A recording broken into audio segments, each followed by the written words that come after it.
नमस्कार दोस्तों, OCN network में आपका स्वागत। महाराष्ट्र में खेल तो चल रहा है और बहुत बड़ा चल रहा है और टेंशन में करीब-करीब सब हैं।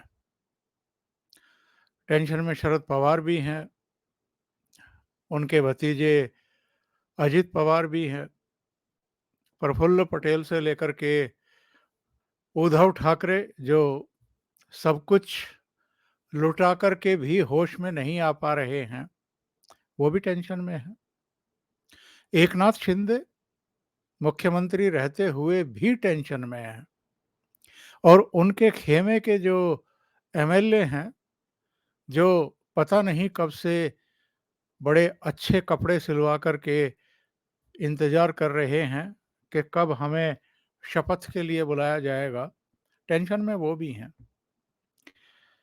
जो 2 दिन का अभी हाल का घटनाक्रम है, अगर केवल हम इसी पर अभी फ़ोकस करें और तब थोड़ा पीछे जाएँ, तो चीज़ों को समझने में ज़रा आसानी हो जाएगी।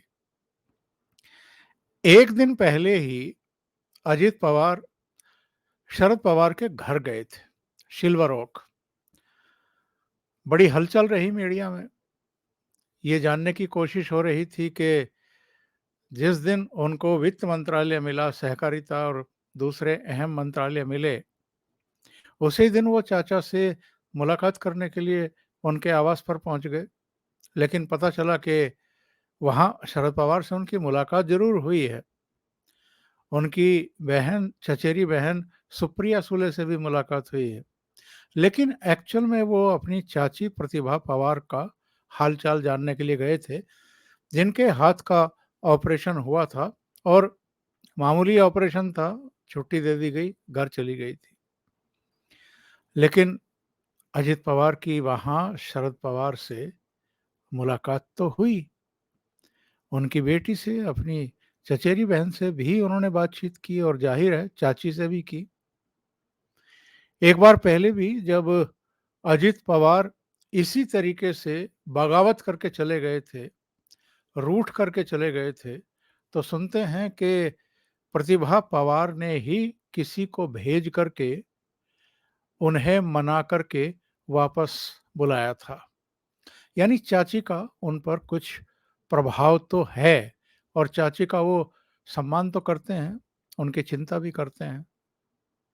लेकिन चाचा से नाराज़ होकर के, उनसे बगावत करके 2 जुलाई को अचानक जब अजित पवार, छगन भुजबल और कुछ दूसरे बागी एनसीपी के एमएलए ने मंत्री पद की शपथ ली और Ajit Pawar deputy chief minister बने, तो पूरे महाराष्ट्र में ही नहीं, देश की राजनीति में भी एक खलबली मच गई और कहा गया कि भारतीय जनता पार्टी ने अक्टूबर-नवंबर 2019 का पहले उद्धव ठाकरे से बदला लिया और अब शरद पवार से बदला चुका दिया है, जो कुछ देवेंद्र फडणवीस और भारतीय जनता पार्टी के साथ इन्होंने किया था, कांग्रेस के साथ मिलकर के। चलिए वो कहानी तो ठीक है, लेकिन 1 दिन पहले आप उनके आवास पर जाकर के मुलाकात कर रहे हैं और दूसरे दिन पता चलता है कि आप वाईबी चौहान सेंटर जा रहे हैं, जहां पर शरद पवार अपने पार्टी वर्कर के साथ कुछ मीटिंग वगैरह कर रहे थे और संडे के दिन कर रहे थे। पहले अजित पवार के आवास पर करीब 2 घंटे तक बैठक चलती है। इस बैठक में क्या हुआ? जाहिर है, 1 दिन पहले जब अजित पवार अपनी चाची का पता लेने गए थे, स्वास्थ्य की जानकारी लेने गए थे, तो वहाँ शरद पवार के साथ और चचेरी बहन के साथ, चाची के साथ जो भी बातचीत हुई, अजित पवार उसकी ब्रीफिंग अपने अन्य साथियों के साथ मीटिंग में कर रहे थे और उस मीटिंग में कुछ तय हुआ। वो क्या तय हुआ था, इसका भी खुलासा बाद में हो गया। प्रफुल्ल पटेल के बयान से भी और जयंत पाटिल के बयान से भी। जब ये लोग पहुंचे वाईबी चौहान सेंटर, तो शरद पवार मीटिंग में व्यस्त थे। मीडिया में ये बात चल निकली कि वो अचानक वाईबी चौहान सेंटर पहुंचे हैं, शरद पवार से मिलने पहुंचे हैं। उधर जयंत पाटिल और जितेंद्र आव्हाड को सुप्रिया सुले का फोन पहुंच गया कि ऐसे ऐसे ये लोग वाईबी चौहान सेंटर पहुंचे हैं और आप लोग भी तुरंत आइए। वो लोग भी पहुंच गए और वहां जो कुछ हुआ उसमें कहीं कोई लाग लपेट या छुपाव दुराव था नहीं। दोनों ओर से ही ये कहा गया कि अजित पवार, प्रफुल्ल पटेल और जो दूसरे नेता थे छगन भुजबल वगैरह, वो सब शरद पवार से माफी मांगने के लिए गए थे। अब ये माफी मांगने का उपक्रम क्यों हुआ? आपको याद होगा 2 जुलाई को इन्होंने शपथ ग्रहण की। 5 जुलाई को शरद पवार ने अलग बैठक की, शक्ति प्रदर्शन जिसको कहते हैं, और अजित पवार ने अलग बैठक की एमआईटी कॉलेज में। वहां उनका शक्ति प्रदर्शन था। अजित पवार ने वहां पहुंचे अपने समर्थकों को संबोधित करते हुए कुछ ऐसी बातें कही जिनको शरद पवार की शान में गुस्ताखी माना गया। उनकी उम्र को लेकर के कुछ टिप्पणी कर दी, कुछ उनके ऐसे खुलासे कर दिए, रहस्योद्घाटन कर दिए, उन पर गंभीर किस्म के आरोप लगा दिए कि शरद पवार 2014 में भी भारतीय जनता पार्टी के साथ सरकार में शामिल होना चाहते थे, फिर 2017 में भी चाहते थे, 2019 में भी चाहते थे, और अब जब शिंदे शपथ ग्रहण करने वाले थे, यानी उद्धव ठाकरे से टूट करके जो 40 एमएलए आए थे और फिर एकनाथ शिंदे को मुख्यमंत्री पद की शपथ दिलाई जानी थी, उस समय भी शरद पवार इंटरेस्टेड थे कि भारतीय जनता पार्टी के साथ सत्ता में शामिल हुआ जाए। हर बार उन्होंने अजित पवार को रखा भारतीय जनता पार्टी नेतृत्व से बातचीत करने के लिए। कुछ कुछ और लोग हर बार शामिल होते गए और हर बार शरद पवार बैक भी कर गए। 2014 में तो हालांकि बिना शर्त उन्होंने समर्थन भी दे दिया था देवेंद्र फडणवीस सरकार को, जब उद्धव ठाकरे अलग लड़े थे, उनकी पार्टी अलग लड़ी थी, 63 सीटें जीती थी और वो बहुत ज्यादा रुचि नहीं दिखा रहे थे फडणवीस सरकार को समर्थन देने की। तो तब 41 सीटें जीतने वाली एनसीपी ने, शरद पवार ने उनको बाहर से समर्थन दिया था। 2017 का भी किस्सा उन्होंने अपने भाषण में बताया था अजित पवार ने कि क्या हुआ था। 2019 का भी बताया और 2022 का भी बताया, 30 जून को जब शिंदे शपथ ग्रहण कर रहे थे।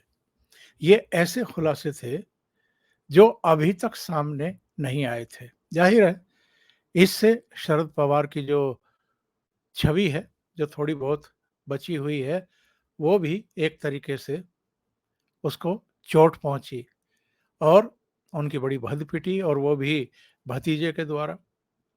इसके अलावा उनकी उम्र को लेकर के और ये जो उन्होंने सवाल खड़े किए कि आप किसी को भी, यानी नई पीढ़ी में से किसी को भी जिम्मेदारी सौंपने को तैयार नहीं है, पार्टी सौंपने को तैयार नहीं है, आप खुद ही कब्जा किए हुए बैठे हैं, अभी अभी आपको और क्या देखना है। ये जो सारी बातें कही गई, ये माना गया कि शरद पवार इसको दिल से लगा करके बैठ गए हैं और चाची को, इनकी चचेरी बहन को भी बड़ा बुरा लगा है। तो सवाल ये उठता है कि एक दिन पहले ही तो अजित पवार उनके आवास पर गए थे चाची की खैर खबर लेने के लिए, और तब शरद पवार से और सुप्रिया सुले से भी मुलाकात हुई थी, तो उसी समय माफी मांग ली होती, मामला खत्म था। तो माफी मांगने के लिए स्पेशली वाईवी चौहान सेंटर जाने की क्या जरूरत थी, और बाकी सबको साथ लेकर के जाने की क्या जरूरत थी? शायद शरद पवार की तरफ से ही या उनकी चाची की तरफ से इस तरह का कोई संकेत अजित पवार को दिया गया था। कि आप सार्वजनिक रूप से ही और सबके सामने ही चाचा से माफ़ी माँग लीजिए। अब वो काम तो पूरा हो गया है। अब नया सवाल खड़ा होता है कि चाची और चाचा दोनों अगर अजित पवार और जो बाकी के नेता हैं, छगन भुजबल से लेकर के प्रफुल्ल पटेल और जितने भी लोगों ने मंत्री पद की शपथ लिए, उनसे माफ़ी मंगवाना चाहते थे, तो माफ़ी मांगने का काम तो उन्होंने कर लिया। प्रफुल्ल पटेल ने प्रेस कॉन्फ्रेंस में एक और बात कही।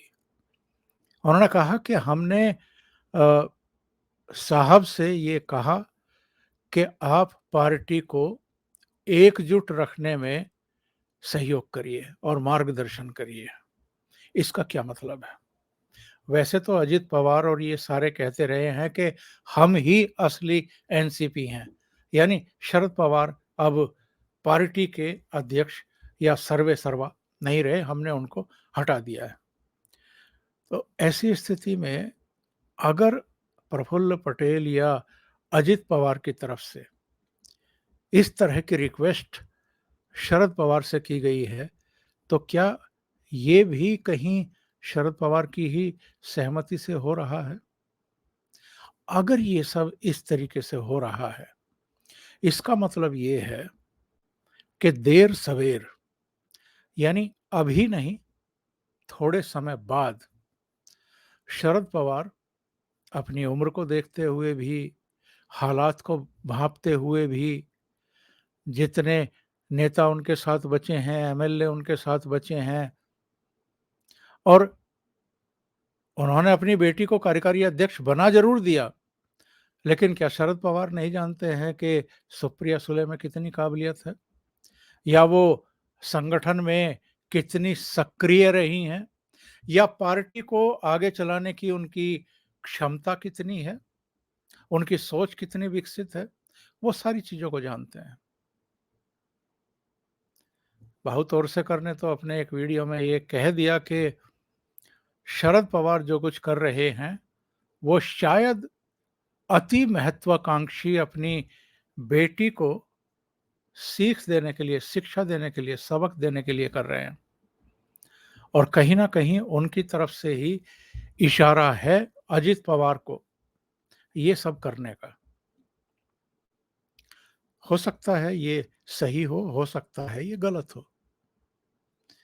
लेकिन शरद पवार अगर ये सब खेल कर रहे हैं, तो किसके साथ कर रहे हैं?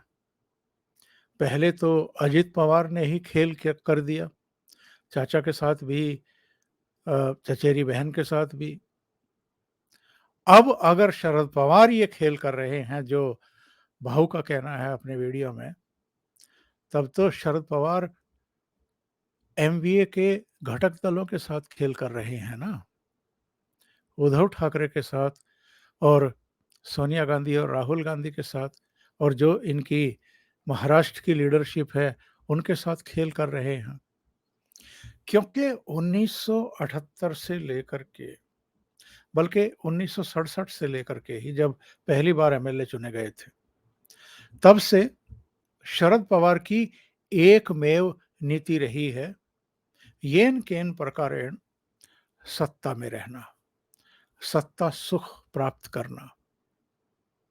इसी के लिए उन्होंने वसंत दादा पाटिल से बगावत की थी, खुद मुख्यमंत्री बन बैठे थे। फिर बाद में जब उन्होंने देखा कि 1980 और 1985 के विधानसभा चुनाव में उनके बिना भी कांग्रेस पार्टी अच्छा खासा बहुमत लेकर के सत्ता में आ गई है, तो फिर तिकड़म भिड़ा करके राजीव गांधी के जरिए फिर से कांग्रेस में एंट्री मार ली। तब बताते हैं कि अहमद पटेल और कुछ दूसरे नेताओं की भी भूमिका थी। बहरहाल उसके बाद मुख्यमंत्री बन बैठे और 1995 तक रहे। हालांकि 1990 में जो चुनाव हुआ उसमें कांग्रेस को पूर्ण बहुमत भी नहीं मिला।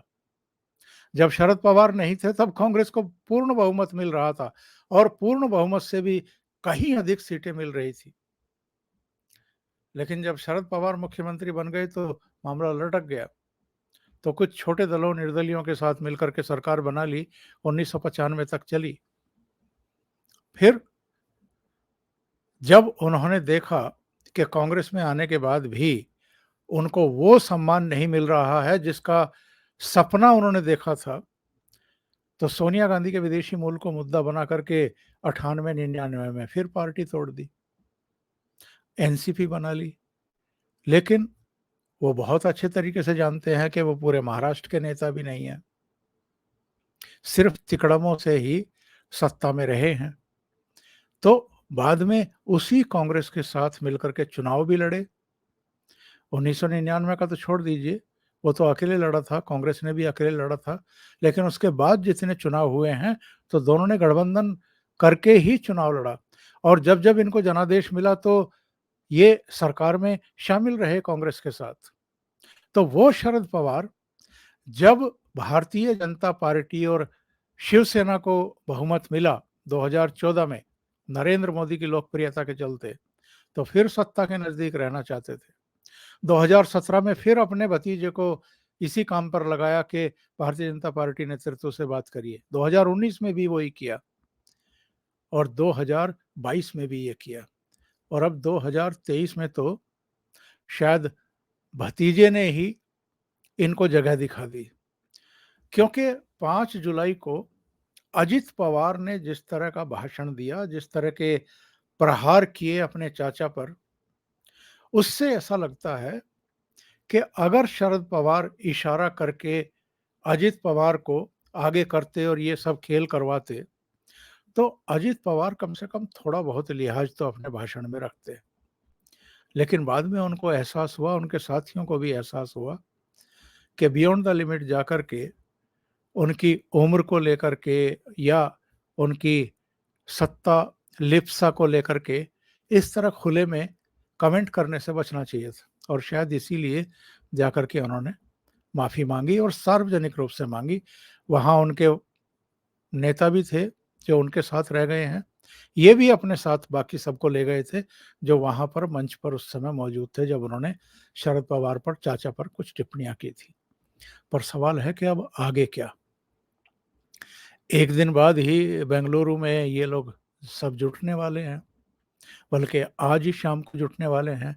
सोनिया गांधी ने डिनर होस्ट किया है और 18 तारीख को वहाँ पर विपक्षी एकता के लिए 2024 के मद्देनज़र, और चूंकि संसद सत्र भी शुरू हो रहा है 20 जुलाई से, उसके लिए भी तैयारियां और रणनीति देखना है। शरद पवार वहाँ पहुँचते हैं, नहीं पहुँचते हैं, पहुँचेंगे ही ना, अभी ना पहुँचने का तो कोई मतलब नहीं है।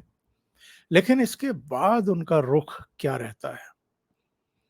क्योंकि संकेत ये मिल रहे हैं कि शरद पवार थोड़ा बैकफुट पर जा सकते हैं और पार्टी को एकजुट बनाए रखने के लिए वो जो अजित पवार, प्रफुल्ल पटेल, छगन भुजबल वगैरह चाह रहे हैं या जो उन्होंने फैसला ले लिया है, वो उसके साथ भी जा सकते हैं। और जाहिर है अगर ऐसा होता है तो आप जरा कल्पना करिए कि शरद पवार किस किस के साथ खेल करेंगे। अभी के लिए इतना ही। बहुत बहुत धन्यवाद। अगर आपको ये चैनल और इसके कंटेंट पसंद आ रहे हैं तो लाइक करें, कमेंट करें, वीडियो को शेयर भी करें।